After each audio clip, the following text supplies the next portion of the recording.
नमो नमः। संस्कृत ज्ञान शिक्षा में आप सभी का हार्दिक अभिनंदन है। प्यारे दोस्तों, प्यारे विद्यार्थियों, आज मैं गीता कंटेंट्स की जो एग्जाम है उसके बारे में बात करना चाह रहा हूँ। उसका टाइम टेबल कंप्लीट आ गया है और उसकी जो एग्जाम है 6 अप्रैल को है।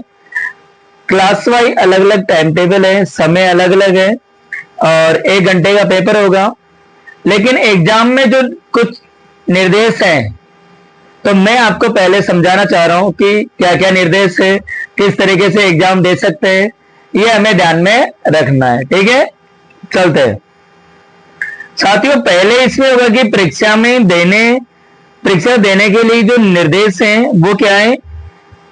ऑनलाइन गीता प्रतियोगिता परीक्षा देने के निर्देश, यानी ऑनलाइन होगी हो और परीक्षा समय की पुष्टि करे। सबसे पहला जो टॉपिक होगा वो होगा परीक्षा समय की पुष्टि करे, यानी परीक्षा की तारीख और समय की जानकारी प्राप्त करे और समय से पहले लॉगिन करे। यानी जैसे एग्जाम आपका 12 बजे से स्टार्ट है तो समय से पहले आपके उसमें फोन के अंदर लॉगिन हो जाना चाहिए। उसके बाद इंटरनेट कनेक्शन जांचे, इंटरनेट कनेक्शन भी आपको जांच लेना है कि हमारे पास नेट बचा है या नहीं बचा है। यानी 1 घंटे तक कंटिन्यू ऑनलाइन एग्जाम होगा। उसके बाद में उचित डिवाइस का उपयोग करें। लैपटॉप का कर सकते हैं आप, डेस्कटॉप का कर सकते हैं या स्मार्टफोन पर परीक्षा दे सकते हैं, लेकिन बैटरी चार्ज रखें क्योंकि बैटरी फोन के अंदर चार्ज होनी चाहिए, क्योंकि जो समय दे दिया गया है उसी समय को एग्जाम होगा। आगे साथियों, ब्राउजर अपडेट करें, यानी आपका जो ब्राउजर है वो अपडेट रखना चाहिए। परीक्षा पोर्टल को सही तरीके से काम करने के लिए हमें वेब ब्राउजर को अपडेट रखें, क्योंकि परीक्षा का जो पोर्टल होता है कभी कभी क्या होता है कि वो इस तरीके से स्लो चलने लगता है, तो अपने फोन के कारण होता है वो। ठीक है, आगे है इसमें 5 नंबर का जो टॉपिक होगा वो कि शांत स्थान चुने, यानी जब आप एग्जाम दे रहे हैं ऐसी जगह पे होना चाहिए जो बिल्कुल शांत हो।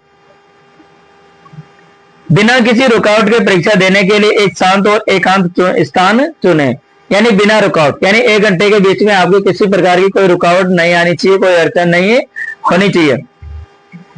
क्वेश्चन यानी 6 नंबर का जो निर्देश है वो है कि ध्यान से पढ़े, यानी निर्देश ध्यान से पढ़ना है आपको उसमें जो दे रखा है। परीक्षा शुरू करने से पहले सभी दिशा निर्देशों को अच्छी तरीके से समझ लेना है कि हमें किस तरीके से क्या करना है। आगे साथियों 7 नंबर का जो है समय प्रबंध करे, समय प्रबंधन, यानी प्रत्येक प्रश्न के लिए उचित समय दें और सभी प्रश्नों को पूरा करने का प्रयास करें। यानी जो प्रत्येक प्रश्न है उसको फिक्स समय देना चाहिए, तब जाकर के आप अच्छी तरीके से एग्जाम में पूरे क्वेश्चन है जो कंप्लीट कर सकते हैं।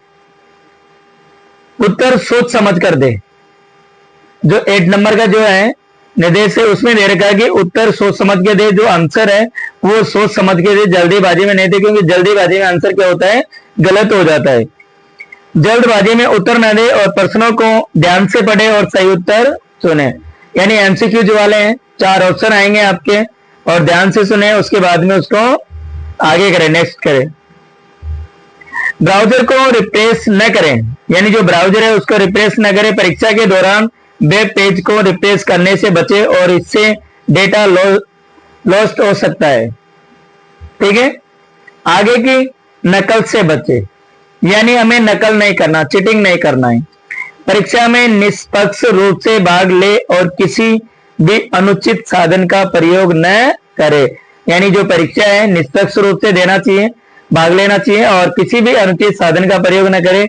कुछ क्या करते हैं कि इधर फोन से ऑनलाइन दे रहे हैं, इधर गूगल की सहायता लेते रहते हैं, तो वो नहीं होना चाहिए, निष्पक्ष होना चाहिए। स्क्रीन से शेयरिंग न करें, यानी जो आपकी स्क्रीन है वो शेयरिंग न करें।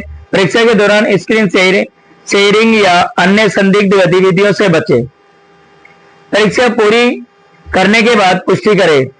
उत्तर सबमिट करने के बाद सुनिश्चित करें कि परीक्षा सफलतापूर्वक जमा हो गई है।